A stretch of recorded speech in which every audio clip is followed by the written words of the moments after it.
As the company with the well-known Republic of Gamers branding, you're getting what's advertised on the box with the new Asus ROG Zephyrus S17 laptop.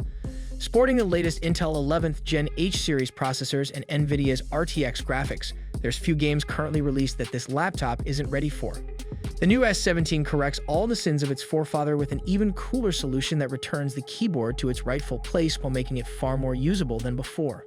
Additional improvements over the GX 701 include a brand new 4K 120Hz display, 11th Gen Intel i9, and of course, NVIDIA GeForce RTX 3080 for a power combination that shreds everything I threw at it. But at the end of the day, is all that enough to justify its hefty price tag, which can go as high as $6,000 depending on the configuration. The design of the Zephyrus S17 is about sharp angles, RGB colors, and very functional design.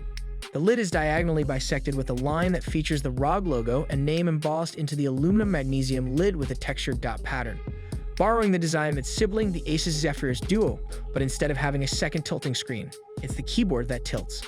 The 5-degree tilt makes for a delightfully comfortable typing experience that I desperately crave from its predecessor.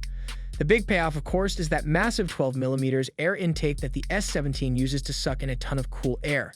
Most impressively, even with this tilting keyboard, the new S17 remains amazingly skinny at 19.9mm, just a hair over a millimeter thicker than the 18.7mm S17 GX 701s. I am also impressed at how rigid the keyboard deck is. For something so thin, it doesn't wobble or flex. A great testament to Asus engineering and build quality. I like that it's a generously spaced, full keyboard with a number pad, and it doesn't feel cramped like some other 17-inch laptops. I most certainly don't miss Asus's weird dual touch and numpad implementation from the GX 701. This new touchpad with the keyboard back in its rightful place is a more traditional glass that's well-sized for your everyday scrolling, swiping, and gestures. It's smooth, responsive, and most importantly, in the right position. The idea of having a keyboard at a slight angle is to give that feel of being at a desktop and using a keyboard on a desk. It's only a gentle angle, which means it's comfortable to type on, and rather vitally, it allows air to flow underneath it too. This clever design means your hands stay cool on the keyboard, even in the midst of pushing the machine to its limits, or at least cooler than they would be if you were resting them on a keyboard sunk into the body of the laptop.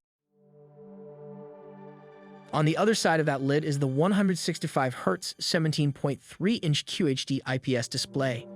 The LCD is Pantone validated, which means the color accuracy is very good, and it also supports G-Sync. There's also settings to tweak for the color temperature if you so desire.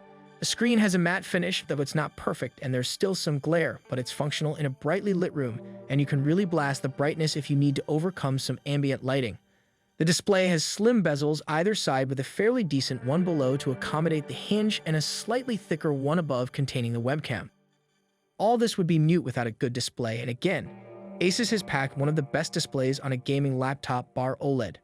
The S17 has a beautiful 17-inch 4K IPS panel with 120Hz refresh and 3 ms response time. This is an IPS panel with a rated 100% DCI P3 color gamut, which is amazing for anyone who wants to do professional photo, video editing, and content creation on the go. I loved how crisp, vibrant, and beautiful everything looks on this panel.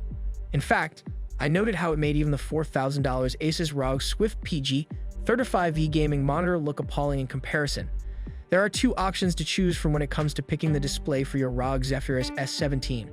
You can either have a super fast WQHD screen with 165Hz refresh rates or a 4K panel with a 120Hz refresh.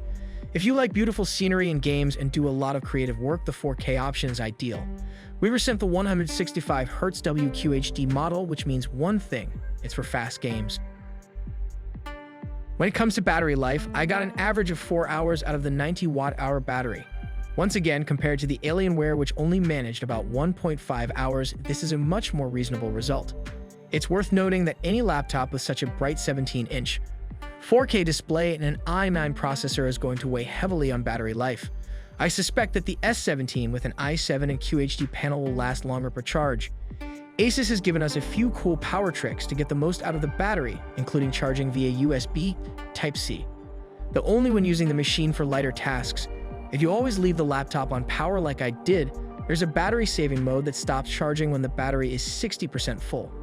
Lastly, there's also fast charging, which will give you 50% battery with just 30 minutes of charge, which should be handy for road warriors. But honestly, I think most people will set the S17 on a laptop stand and build a desk setup around it anyway. How many ports does the S17 have? It has virtually everything you could conceive needing. The right side features 2 full-size USB-A ports, plus a full-sized SD card reader. All the other ports live on the left side, including the proprietary power port, full-sized HDMI 2.0 port, Ethernet, another USB-A, and 2 USB-C ports, one of which is Thunderbolt 4 capable. The other is USB 3.2, but both support power delivery charging, but won't give you the same kind of refill speed as if you use the enormous power brick that comes with the laptop. The takeaway here is that there's enough flexibility and connectivity to keep even the most demanding user happy, whether you want wired or wireless connections. It's compatible with Wi-Fi 6 as well, giving you the speediest wireless internet connection, just in case a wired LAN connection isn't practical in a given moment. As with any laptop, there are plenty of configuration options when it comes to memory, storage, and processing power. Our review unit came with 32 gigs of RAM, 16 gigs of which is soldered to the board and another 16 gigs being removable. You can install a further 16 gigs, taking it up to 48 gigabytes if you wish. It also has 2 terabytes of M.2 NVMe storage, which is super fast. This memory is alongside 2 very powerful brains, the Core i9 processor and the NVIDIA GeForce RTX 3080 GPU. With this CPU and dedicated graphics together, the sky's the limit in terms of pure performance. We played a number of different game titles on the S17, some more GPU intensive than others, with those making the highest demand often being the ones that would force the fans to really kick into gear. For instance, pushing a game like Forza Horizon 4 to its maximum would mean the fans are pretty loud. We wouldn't say they quite airplane taking off loud, and not as loud as the M16 we reviewed earlier in the year, but they're far from quiet. Regardless, the S17 won't struggle with any modern titles. Animations and frame rates are predominantly smooth and stutter-free, whether we were chilling with the calm exploration game Sable or trying to get the unreliable to take flight in the outer worlds. The S17 has a number of other premium conveniences to justify its high asking price, including a fingerprint reader in the power button, which is fast and accurate. You also get a noise-reducing web camera, which is so good to see return to Asus gaming laptops in this Zoom era. The camera tries to remove noise from the image that results from low light and typical small sensors found in webcams. Helping with your video calls is a 3D mic array with AI noise canceling and presets for meetings or gaming. Rounding off that package is a 6-speaker system with dual force canceling woofers that produce some of the best audio output on a gaming laptop. The S17 also supports Dolby Atmos and high-res audio, which sounds great with good clarity, staging, and bass.